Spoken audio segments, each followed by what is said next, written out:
이제 첫 번째는 뭔가 팬덤 문화에 가해준 오명을 좀 제거하고 싶었기 때문입니다.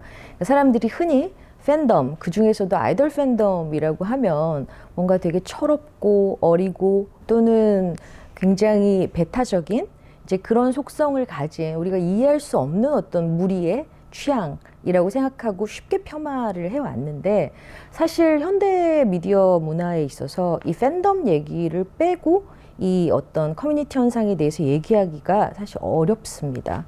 왜냐하면은 뭐 유명인이라든지 아니면 문화 현상뿐만 아니라 브랜드도 그렇고 정치인도 그렇고 이 팬덤 현상으로 많이 돌아가고 있는 것이 지금의 어떤 전반적인 문화 현상이기 때문에 이 한국뿐만이 아니라 전 세계의 어떤 온라인 미디어 문화를 이해하는 데 있어서 팬덤, 그 중에서도 가장 대표적인 케이팝 팬덤의 일환인 방탄소년단의 팬덤을 분석함으로써 이 시대의 문화 현상을 읽을 수 있는 가능성이 있다라고 생각했고, 아까도 말씀드렸지만 편견을 좀 제거하고 싶은 이제 그런 욕망이 있었죠. 첫 번째는 아미들이겠죠.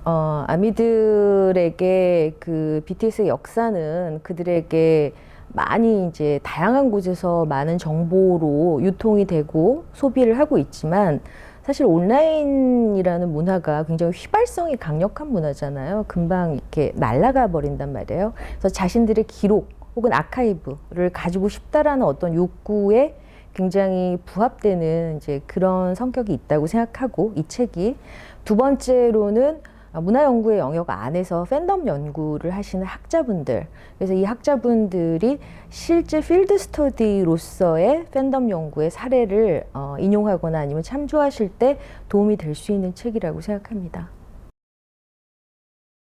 문화라는 것은 현재의 세계를 이해하는 굉장히 중요한 수단 가운데 하나라고 생각합니다. 이 팬덤 문화 역시 현재를 살아가는 사람들이 어떤 식으로 자신의 공동체를 구성하느냐에 대한 일종의 결과물이라고 생각을 하는데요. 과거 신념의 어떤 공동체에서 우리가 취향의 공동체로 이전이 되어온 그런 경향이 있다라고 한다면, 이 취향의 공동체 아래 존재하는 사람들의 집단 중에서 가장 강력하고 혹은 가장 보편적인 어떤 속성이 저는 이제 팬덤 문화라고 생각을 해요. 사회 전반적으로.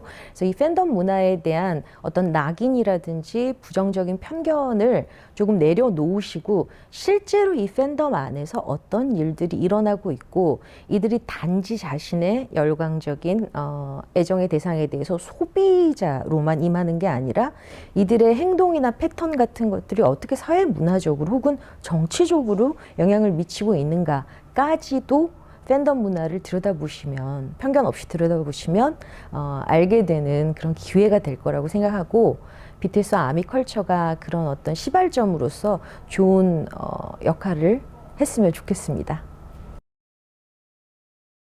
첫 번째는 가독성. 어려운 단어들이나 문장들로 이루어지지 않아서 뭔가 사람들이 읽기에 좀 쉬운 형태로 책이 나왔다라는 말씀을 많이 들었고, 두 번째는 구체적 사례, 그러니까 팬덤 안에서 실제로 일어난 사례들을 인용해서 지금 그 현상에 대해서 풀이를 하고 있기 때문에 뭔가 좀 더 현실적이고 실질적인 그런 느낌이 드는 그런 책이라는 얘기들을 듣고 있고, 세 번째로는 그렇게 어떤 쉬운 접근법을 가지고 있지만 동시에 어떤 문화 연구자로서의 비평적 시각을 잃지 않는 챕터들도 존재하고 있기 때문에 일종의 밸런스가 맞다라고 생각하고 있습니다.